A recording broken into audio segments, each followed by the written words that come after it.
Shalom, halo teman-teman semua, selamat datang di podcast PPGT Jemaat Panakukang. Senang sekali saya Sonia bisa menyapa teman-teman, dan episode podcast kali ini teman-teman kita sudah kedatangan bintang tamu yang luar biasa, hamba Tuhan yang luar biasa. Selamat datang kepada Bapak Pendeta Yan sampai Buntu MTH.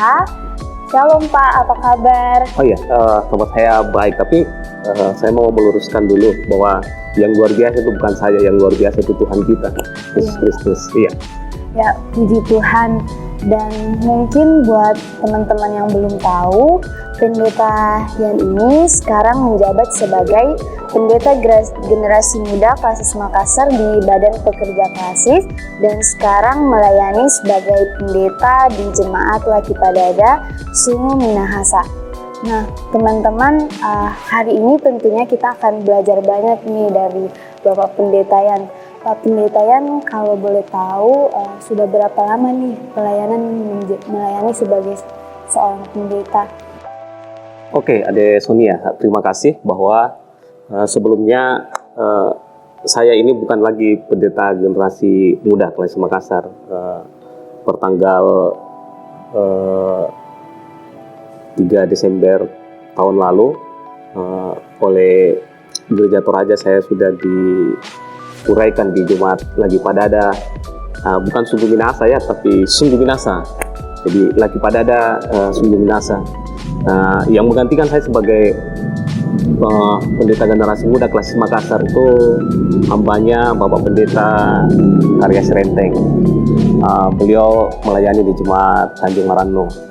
Kemudian mungkin teman-teman bertanya, kalau begitu Pak Pendeta sekarang melayani di mana? Nah, oleh Gereja Toraja saya diberikan kesempatan untuk melanjutkan studi lanjut program doktoral di UKDW, Universitas Kristen Duta Wacana. Jadi saya sekarang sudah masuk di semester kedua. Jadi posisi saya sebagai pendeta tugas belajar oleh Gereja Toraja. Nah, untuk menjadi pendeta ini saya mulai masuk sebagai tenaga proponen tahun 2008. Nah, kemudian diurapi menjadi pendeta Gereja Toraja itu tahun 2010. Nah, sampai sekarang saya masih menjadi, ya teman-teman bisa hitung, berarti sudah 12 tahun. Jadi pendeta kalau tambah dengan proponennya 2 tahun, berarti melayani di Gereja Toraja itu 14 tahun. Ya Pak, selama ini setelah mempelajari, mempraktekkan, bahkan mengajarkan tentang pelayanan itu, bagi Bapak apa sih makna dan arti pelayanan itu sendiri? Nah, pelayanan itu bagi saya adalah bagaimana kita menyatakan apa yang kita maknai tentang Tuhan dalam kehidupan, dan itu berarti harus mewujud dalam kehidupan kita sehari-hari.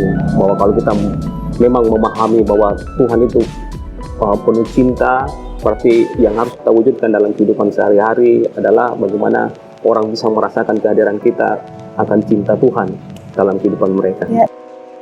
Jadi berarti pelayanan itu ya Pak, berarti bagaimana cara hidup kita, di mana cara hidup kita itu orang lain bisa melihat cinta dari Tuhan, kita terus mengasihi, dan juga melalui itu orang-orang bisa merasakan cinta dari Tuhan. Nah, Pak, selama 2 tahun ini kan kita ada di situasi pandemi, dan sampai sekarang Pak kita masih terus beradaptasi dengan situasi ini. Pak, terhitung lagi Pak, beberapa pekan terakhir kasus COVID ini kembali meningkat, dan pemerintah sekarang bahkan menghimbau masyarakat dan mewajibkan masyarakat untuk melakukan vaksin booster untuk yang ingin keluar daerah.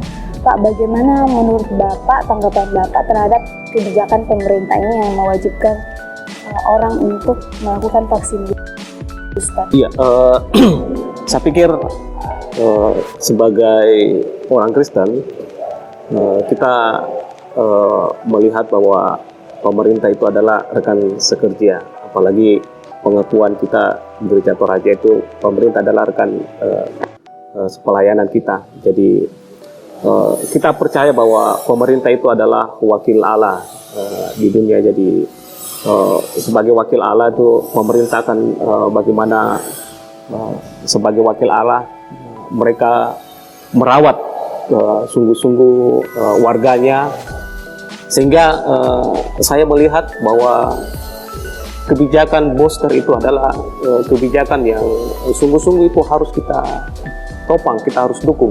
Nah, pengalaman saya sebagai pendeta di Jemaat Laki Padada Sungguh Minasa, kala itu orang vaksin itu masih takut-takut.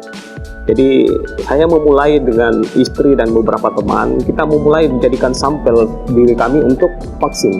Jadi vaksin tahap pertama, kemudian setelah itu kita melihat bahwa kan kebanyakan orang-orang tua waktu itu agak sulit. Jadi kita gereja fasilitasi, kita daftar, kemudian kita kumpulkan, lalu kita bawa ke tempat vaksin. Begitu sampai vaksin kedua.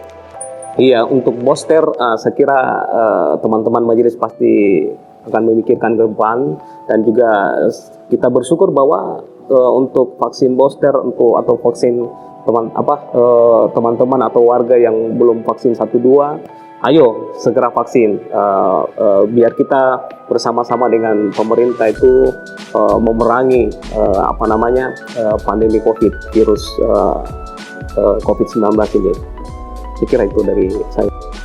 Ya, jadi teman-teman mari sama-sama mendukung kebijakan pemerintah.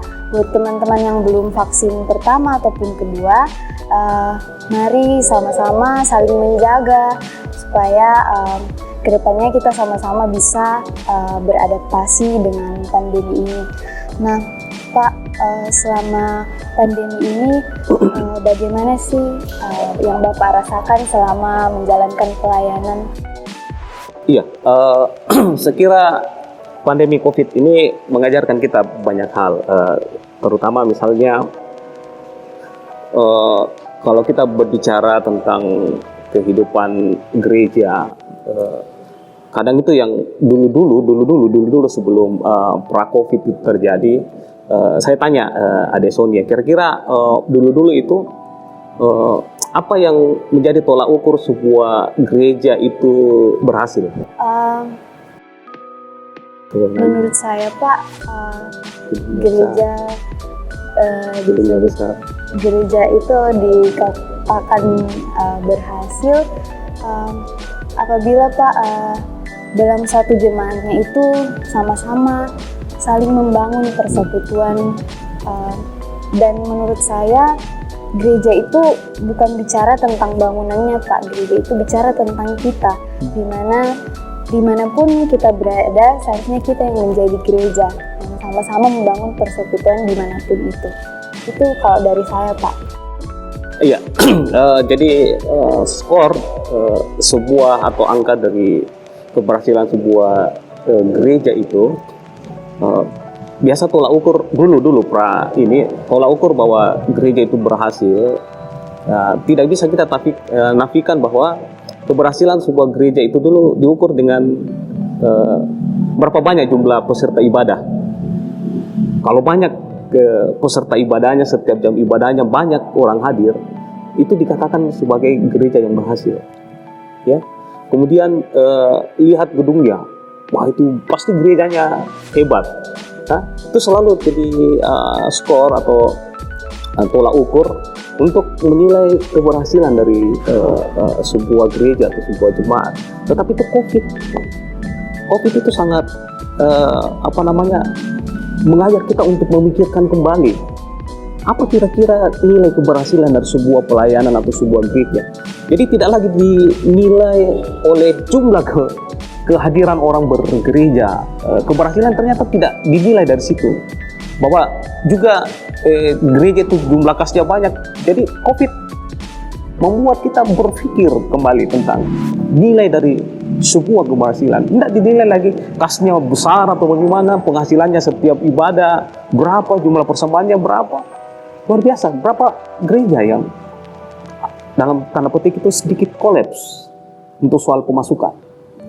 Iya, saya kira saya banyak belajar bagaimana kita harus memikirkan kembali nilai dari sebuah keberhasilan pelayanan. Jadi kalau dulu mungkin kita menilai keberhasilan sebuah gereja itu dari bangunannya, dari jumlah peserta ibadahnya, dari besarnya kasnya. Ya, saya pikir sekarang kita seperti ada bilang tadi, kita harus nilai bagaimana tingkat keberhasilan dari pelayanan. Secara khusus menurut saya secara pribadi, diakonnya. Ya Pak, jadi sampai sekarang kan Pak, kita masih menjalankan ibadah secara offline dan juga offline. Menurut Bapak, apa sih perbedaan yang signifikan yang Bapak rasakan saat melayani ibadah secara offline maupun online? Ya, jadi yang saya lihat ibadah, yang saya mau katakan begini, ibadah online itu tidak pernah menggantikan ibadah tatap muka atau persekutuan dalam gereja. Jadi adapun ibadah online, saya merasakan persekutuan ke tubuh Kristus itu semakin nyata ketika kita berada dalam kebersamaan. Nah, dan saya mengatakan bahwa ibadah online itu terbatas waktunya. Kalau misalnya kemudian ya kita bersyukur bahwa pemerintah sekarang sudah membuka ruang, walaupun misalnya kita mendengar beberapa hari yang lalu misalnya Pulau Jawa dengan Pulau Bali itu sudah masuk lagi level 1. Jadi kita berharap bahwa Makassar bisa kita kita bersama-sama dengan pemerintah bisa menahan laju perkembangan lagi penularan dari COVID-19 itu. Jadi saya berpikir bahwa ibadah yang online itu jangan diberhentikan. Saya berpikir begini, ini model atau konsep ibadah masa depan. Saya melihat seperti itu, bahwa tapi sekali lagi tidak menggantikan ibadah tatap muka. Nah, yang saya maksudkan begini, dengan hadirnya ibadah online itu akan sangat menolong ketika misalnya ada saudara-saudara atau orang tua kita yang harus menjalani proses perawatan di rumah, harus menjalani proses perawatan di rumah sakit dan tidak bisa ke gereja, tetapi rindu untuk beribadah.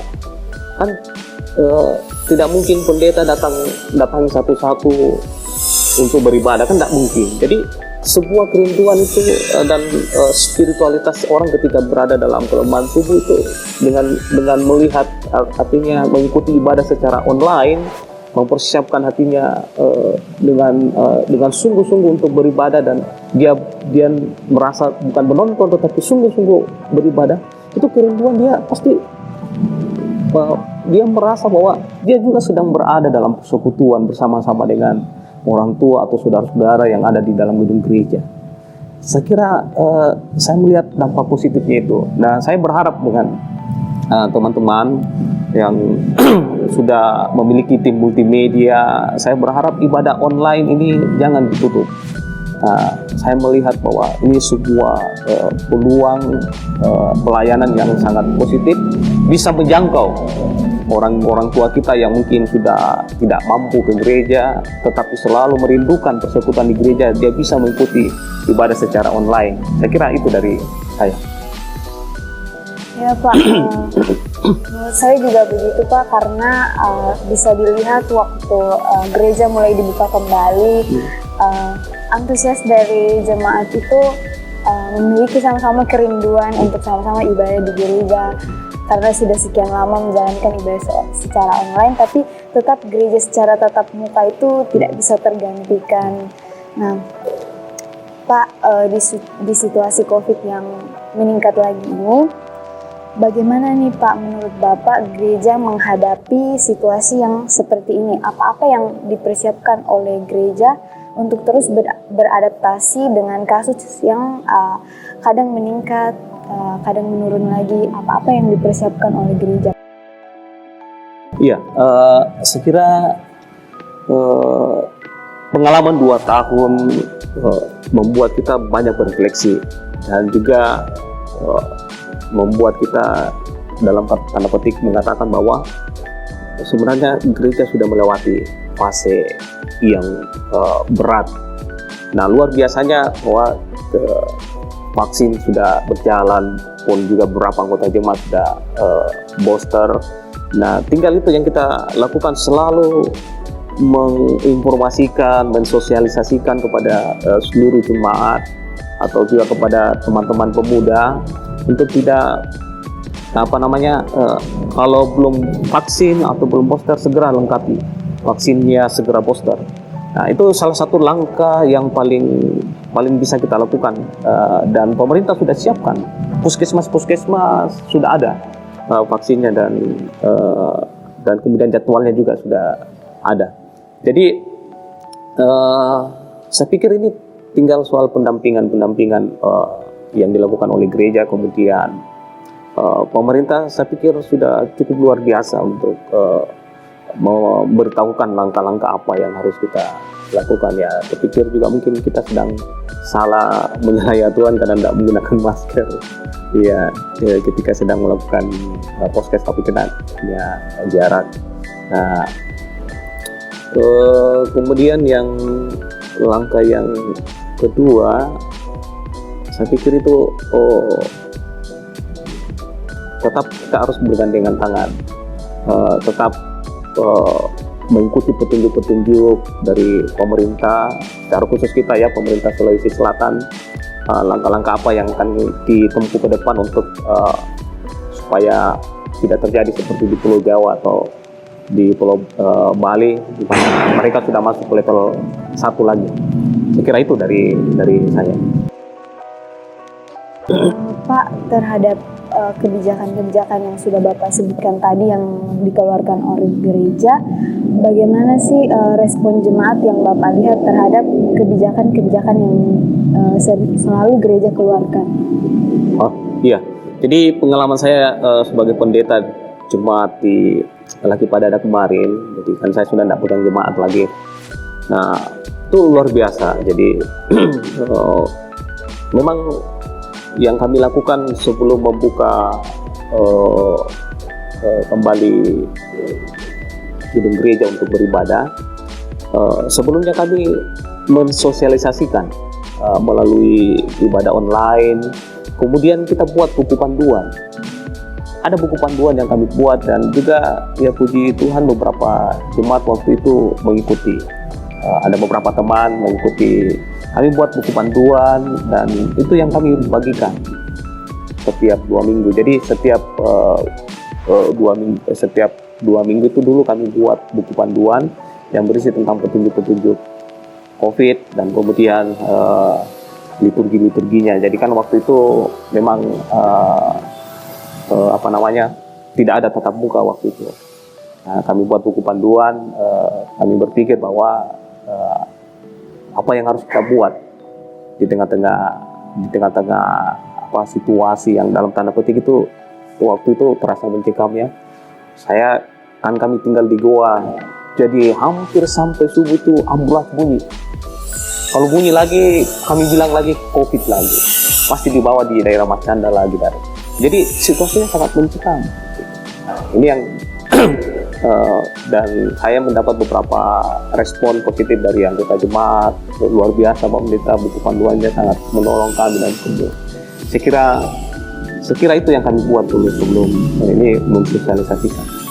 Dan respon jemaat itu sangat positif, sangat baik. Pak, kalau semisal Pak ada anggota jemaat yang terpapar COVID-19, bagaimana sih Pak respon yang seharusnya gereja tunjukkan, atau bagaimana respon gereja menghadapi hal tersebut? Oh iya, ini pertanyaan sangat luar biasa. Jadi saya ini juga penyintas COVID. Akhir tahun 2020 saya terpapar COVID.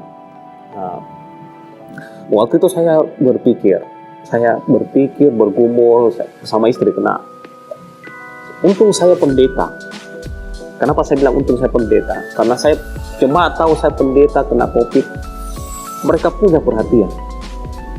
Nah, pengalaman inilah yang menyentuh nurani saya dan selalu bertanya, kan kami di jemaat waktu itu punya grup WA, ada grup kelompok 1, ada grup kelompok 2. Jadi saya tidak bosan-bosan ingatkan majelis pembina waktu itu, kan dikatakan majelis pembina, jadi ada satu majelis membina 3 anggota jemaat. Tolong pantau anggota jemaat, anggota binaannya jangan sampai ada yang terpapar COVID. Nah, sejak saat itu beberapa berturut-turut yang ternyata terpapar COVID.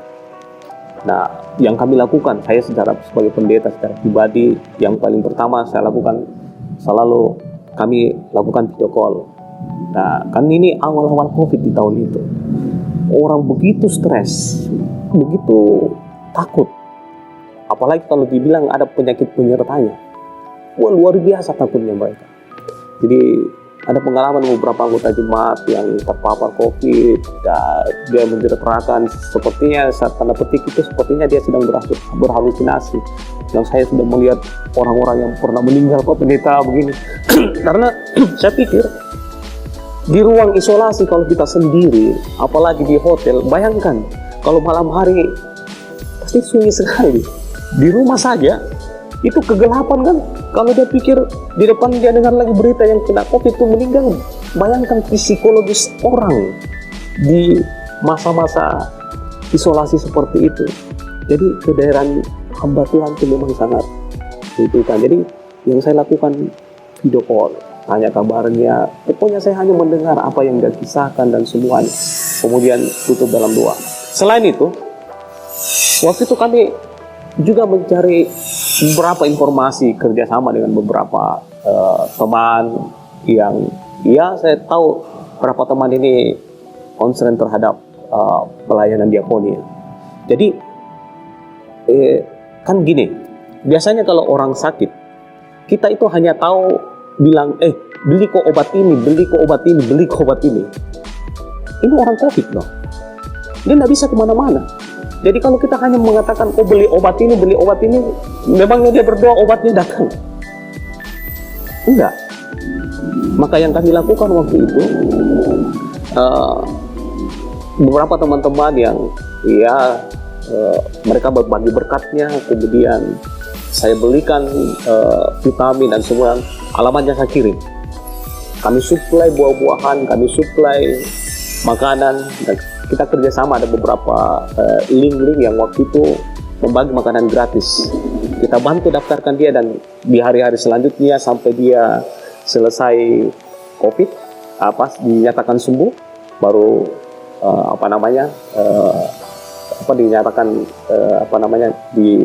untuk konsumsi makan itu dihentikan.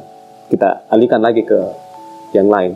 Saya ingat satu keluarga kena COVID waktu itu.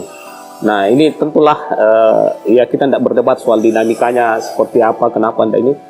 Jadi kita bantu bicara dengan kapusnya, kepala puskesmasnya, untuk dia dijemput dan dibawa di rumah sakit yang memang menangani orang yang terpapar COVID atau yang terdampak COVID itu, atau terinfeksi COVID. Nah, jadi luar biasa beberapa teman-teman yang Tuhan berikan, anugerahkan tanggung jawab bekerja di beberapa rumah sakit, dia sangat menolong sangat membantu, dan juga beberapa anggota dewan atau orang-orang dekat dengan dewan dari kita sangat menolong, sehingga satu keluarga itu bisa kita bawa, dan kami juga suplai buah-buahannya. Jadi kami selalu bangun komunikasi, apa yang ibu butuhkan hari ini, kan dia tidak kemana-mana.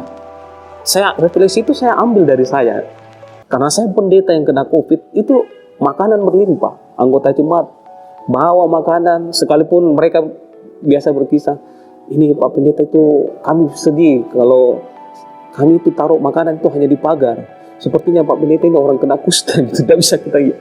Tapi pengalaman itu menyentuh nurani saya, menyentuh kemanusiaan saya. Bagaimana dengan anggota jemaat yang biasa, yang misalnya tinggal di lorong-lorong yang jauh, yang tidak punya keluarga, itu menyentak pikiran saya. Jadi ketika misalnya kami tahu ada anggota jemaat yang sakit, betul-betul kami suplai, dan kami tidak tinggalkan.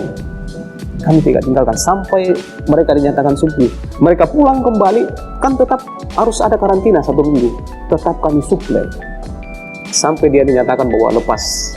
Nah, kalau sudah lepas kan dia bisa beraktivitas. Nah, setelah beraktivitas kan dia bisa cari makan sendiri dan sebagainya. Saya kira itu yang kami lakukan. Yang pertama dulu adalah yang dilakukan, kita sentuh kemanusiaan orang. Yang kita layani ini adalah manusia. Tidak perlu kita juga perdebatkan soal uang dan sebagainya. Kita juga harus berpikir yang paling utama adalah bagaimana kita memperlakukan orang itu secara manusiawi. Ini umat Tuhan yang Tuhan percayakan untuk kita pelihara dalam jemaat. Saya kira itu. Ya Pak, seperti yang Bapak katakan tadi bahwa COVID-19 ini Pak menimbulkan ketakutan ataupun kekhawatiran terhadap orang-orang itu berbeda Pak. Jadi tanggapan orang juga berbeda terhadap hal ini. Nah Pak, bagaimana sih seharusnya kita sebagai seorang Kristen dan menyikapi hal ini, terutama dalam masa-masa pelayanan kita? Bagaimana Pak hal yang harus kita lakukan? Apakah kita harus takut atau menghindari pelayanan atau bagaimana Pak? Ya, jadi saya mengingat satu pesan firman Tuhan bilang begini, beritakanlah Injil baik atau tidak baik waktunya. Jadi jangan waktu situasi aman, penuh damai sejahtera, kita berapi-api, saya mau melayani, tapi di tengah-tengah situasi yang mencekam lalu kita sembunyi satu, dan ya tidak ada lagi semangat yang di awal. Yang saya mengatakan bahwa baik tidak baik waktunya, pelayanan itu harus jalan. Di tengah COVID, bagaimana berita Injil itu bisa sampai di situasi-situasi ini? Bagaimana wujud pemberitaan Injil kita? Dan wujud pemberitaan Injil bagi saya di tengah-tengah COVID bukan hanya sekedar kita berkhotbah dan lain sebagainya, tetapi yang saya mau katakan, pelayanan diakoni itu harus makin nyata. Ingat, ada berapa anggota jemaat yang terdampak COVID dan mereka harus dirumahkan atau kehilangan pekerjaan. Ingat, saya mau kita berpikir, ada berapa bayi yang tiba-tiba harus menjadi yang harus lahir dan menjadi yatim piatu karena orang tuanya ketika melahirkan terpapar COVID dan akhirnya meninggal. Berapa banyak orang tua yang harus menjalani hidup begitu sulit karena yang selama ini menopang kehidupannya, anaknya yang tunggal, ternyata harus meninggal karena COVID. Bayangkan, orang tua yang sudah berusia lansia, yang tidak bisa lagi berbuat apa-apa. Pernah tidak kita berpikir tentang itu? Pernah tidak pelayanan gereja memikirkan itu? Pikir pemberitaan Injil itulah, disitulah pemberitaan Injil itu yang sesungguhnya, yang nyata. Jadi saya membayangkan betapa COVID ini mengajarkan kita harus hidup bukan dengan perasaan yang tumpul, tetapi perasaan yang betul-betul merasakan seperti Kristus ketika melakukan pelayanan, pemulihan atau penyembuhan atau menolong orang lain, dikatakan ketika melihat orang banyak itu, tergeraklah hatinya oleh belas kasih. Saya kira itu belas rasa Allah yang harus kita hadirkan dalam kehidupan orang-orang atau saudara-saudara kita yang terpapar COVID. Ya teman-teman, justru di situasi seperti ini kita tidak khawatir, kita tidak takut, kita tidak menghindari pelayanan, karena di saat seperti inilah kita harus menyatakan pelayanan yang dimana melalui pelayanan kita orang lain bisa merasakan kehadiran kita, bisa merasakan kehadiran Tuhan dalam situasi yang seperti ini. Nah Pak, apa sih harapan Bapak terhadap gereja-gereja ke depannya, atau saran Bapak kegiatan atau program yang bisa dilakukan oleh gereja untuk terus membangun persekutuan Pak di masa pandemi ini? Iya, saran saya gini, gereja mesti memikirkan ulang visi apa kita ke depan, secara khusus jemaat. Ya, visi gereja Toraja kan sudah jelas. Visi kita, apa visi kita di tengah-tengah pandemi? Tentu melihat dengan kekuatan apa yang kita miliki dan semuanya. Nah, coba saya tanya Sonia ya, apa hal yang paling kuno dalam pelayanan gereja? Mesinnya apa? Persekutuan. Coba baca di Kisah Para Rasul. Persekutuan itu adalah hal yang pelayanan yang paling kuno dulu. Dan yang kuno ini kita mau bawa ke future, ke masa depan. Bagaimana bentuk persekutuan yang kita bentuk yang memang dari dulu dilakukan oleh gereja. Bagaimana bentuk atau model pelayanan persekutuan itu kita bawa ke masa depan. Saya kira itu yang perlu menjadi pemikiran kita bersama. Dan tentu yang saya katakan kembali pada konteks kita. Kita lihat apa potensi yang ada, yang bisa kita pakai, anugerah yang Tuhan karuniakan dalam persekutuan, khususnya di PPGT Jemaat Panakukang di sini. Dan kita pakai itu untuk memikirkan bersama bentuk pelayanan persekutuan seperti apa yang kita mau nyatakan, persekutuan yang walaupun memang kuno, tetapi kita bawa ke future, ke masa depan. Ya Pak, terakhir apa nih Pak pesan-pesan yang bisa mungkin menjadi berkat dan juga semangat bagi teman-teman yang menonton program ini? Iya, sahabat muda PPGT Jemaat Panakukang, di tengah-tengah pandemi COVID yang masih berlangsung sampai hari ini, saya pikir kita sudah sama-sama boleh melalui masa-masa yang suram, masa-masa yang kelam. Kita jalani dengan penuh semangat. Tapi satu pesan saya, bahwa lakukanlah pelayananmu bukan dengan kita hidup bukan dengan perasaan yang tumpul, tetapi perasaan yang bagaimana kita bisa menyatakan bela rasa Allah. Kalau kita mengimani bahwa Allah yang kita sembah adalah Allah kehidupan, maka setiap bentuk pelayanan itu adalah pelayanan yang mestinya mendukung atau menopang kehidupan itu sendiri. Saya kira dengan ini kita akan selalu digerakkan oleh cinta akan Tuhan dan cinta akan sesama. Ya, terima kasih banyak kepada Bapak Pendeta Yan untuk sharing-sharing hari ini Pak. Terima kasih sudah berkenan menjadi bintang tamu kami hari ini. Dan teman-teman, seperti yang Bapak Pendeta Yan tadi katakan, bahwa dalam situasi apapun, baik ataupun buruk, pelayanan kita harus tetap jalan.